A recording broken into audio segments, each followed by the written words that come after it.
எனக்கு ஒரு கொஸ்டின், ஒருவேளை நீ வந்து யுவன் சாரை வந்து கண்டிப்பா ஒரு நாள் பார்த்தனா, இப்பெல்லாம் வந்து அந்த பழைய பாடல்கள்லாம் இப்ப சினிமால வந்து வைக்கிறாங்கல்ல, பீட் அந்த தொட்டு தொட்டு பேசும் சுல்தானா ஒரு ஜும்பல் அக்கா, அந்த மாதிரி பழைய வாலி சார் எழுதின Yuvan and Vaali sir work பண்ண காம்போல அதே லிரிக்ஸை எடுத்து இப்போ யுவன் சார் ஒரு மியூசிக் வந்து புதுசா ஃப்ரெஷ்ஷா கம்போஸ் பண்ணும்போது இந்த லிரிக்ஸே வச்சு ஒரு சாங்கை கம்போஸ் பண்ணுங்கன்னா நீ என்ன ஒரு வாலி சார் லிரிக்ஸ் சொல்லுவ? ஆப்வியஸ்லி காதல் வெப்சைட் ஒன்று கண்டேன். ஸோ ஹி ரிட்டன் இன் 2003-4 காதல் வெப்சைட் ஒன்று.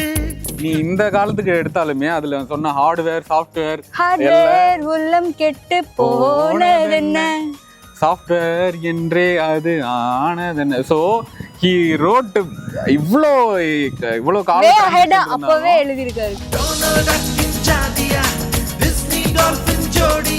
அந்த லிரிக் எடுத்து யுவன் இப்பயுமே அதை வந்து எங்க வேணா பாட்டா எடுத்து என்ன வேணா அதை மாத்தி எப்படி வேணா இது பண்ணலாம். ஸோ அந்த லிரிக் இப்பயுமே ஆப்ட் ஆகும்.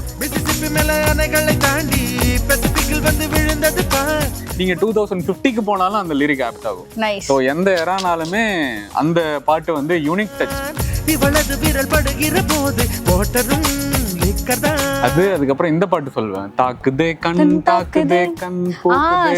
தினமும் சாட்டிங் தான், காஃபி ஷாப்பில் மீட்டிங் தான், ஆன போதும் ஆசை நெஞ்சு தீரவில்லை.